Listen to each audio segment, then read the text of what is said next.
Smith chart, double stub matching with the Smith chart. Series on transmission line theory, lecture number 4.40. Smith chart has several applications in transmission line theory. One such application is in the design of double stub matching. Double stub matching can be considered as an improved version of single stub matching. As the name suggests, in this technique, two stubs, usually short-circuited ones, they are used.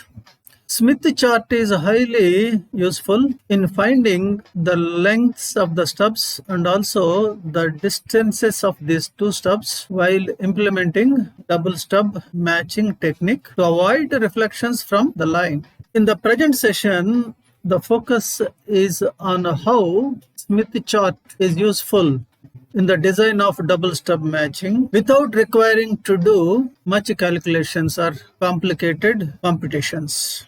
In this method, double stub matching method, two stubs whose lengths and locations can be adjusted at will are used. This scheme has a versatility of its own as it gives more degrees of freedom to the designer. The stubs are connected as near to load as possible, and usually the first stub or near stub is right over the load and the second stub or far stub at a distance of lambda by 8, lambda by 4 or 3 lambda by 8 from the first stub, but most often it is lambda by 4. Inter-stub spacing of lambda by 4 is most common parameter. The spacing of lambda by 2 is avoided because it places the two stubs in parallel, resulting in the availability of only single effective adjustment.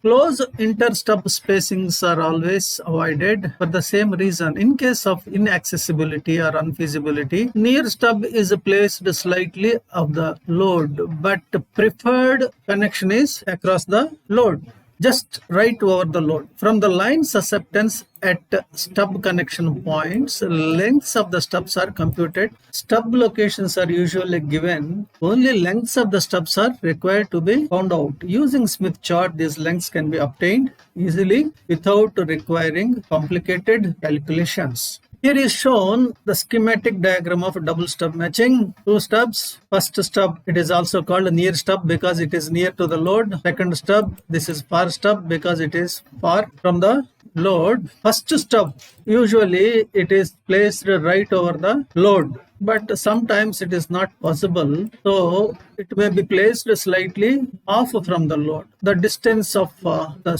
first stub point from the load, near stub, it is DSN. It is always lambda by 2. The spacing, as already mentioned, it is preferably lambda by 4. Length of the near stub, it is indicated by LSN. Length of the far stub by LSF. After stubs are connected, the line which is on the source side, it sees an impedance equal to Z0 across the stub terminals to 2 prime. Therefore, no reflected wave over the line on the source side. Now, near stub connection, how this technique works? Near stub connection transforms the input admittance of the line and load to the right of its location into an admittance which lies over the spacing circle. The near stub length is selected so that the admittance at the location of the far stub before the second stub is inserted has real part equal to line's characteristic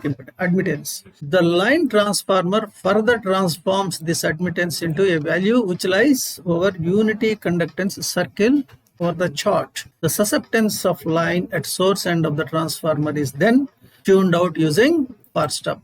Then length of far stub is selected to eliminate the imaginary part of the admittance at the location of insertion, thereby matching major portion of line with stub load configuration. This slide, these 4 points explains, it gives an insight into the functioning of double stub matching in the elimination of reflections from the line. The spacing circle is obtained by rotating the constant conductance circle G equal to 1 circle around the center of the Smith chart.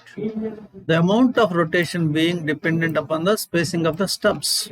For a spacing of lambda by 8 or 5 lambda by 8, the amount of rotation is 90 degrees anti-clockwise. And in case of 3 lambda by 8, rotation is 90 degrees clockwise. If the spacing is lambda by 4, amount of rotation is 180 degrees. Here is shown the spacing circle. This is G equal to 1 circle, amount of rotation.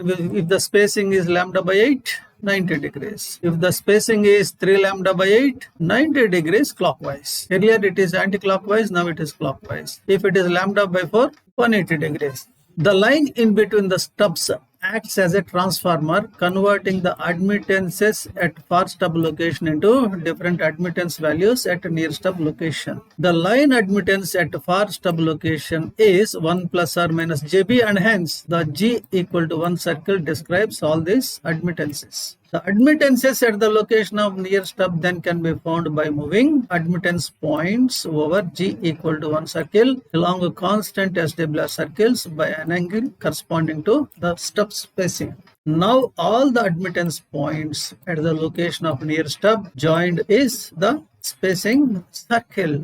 This particular slide, it is giving a description of various operations we perform over the Smith chart while implementing double stub matching. The double stub matching technique works not for certain values of load impedances. The region in the chart representing all these values of load is called forbidden region. This area is dependent upon spacing of the stubs. When the near stub is right over the load and for a stub spacing of either lambda by 8, 3 lambda by 8 or 5 lambda by 8, the forbidden region consists of entire G equal to 2 circle. If the spacing is lambda by 4, then forbidden region is the entire G equal to 1 circle. When near stub is away, the line emittance at near stub connection point should not be in the forbidden region. So here is shown forbidden regions. Forbidden region for spacing, stub spacing of lambda by 8, 3 lambda by 8 or 5 lambda by 8. This is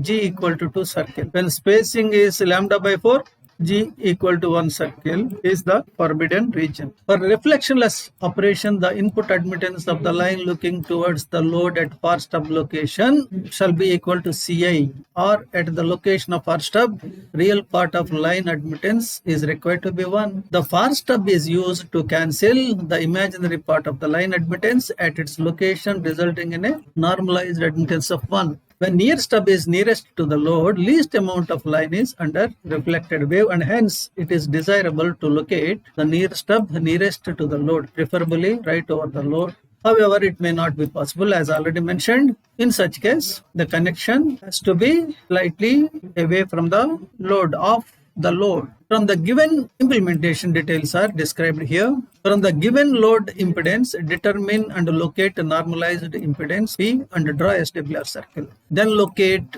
admittance point, which is diametrically opposite to the impedance point over the chart. Let it be P prime. From P prime, move clockwise over constant SWR circle, a distance dsn corresponding to distance of first stub from the load, and identify a point Q.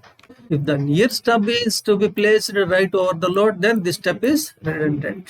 From Q, move over constant G circle until spacing circle is met. It happens at 2 points and let them be R and R prime. From the susceptance values R minus Q and R prime minus Q, the lengths of near stub are calculated. 2 lengths, 2 stubs. From R and R prime, draw constant SWR circles and move over them until corresponding points on G equal to 1 circle are met, and let them be S and S prime. From the susceptance values of these points, S and S prime, the lengths of the far stub are calculated. These are some of the points which I want to share regarding double stub matching technique implementation with the help of Smith chart. Enough for now.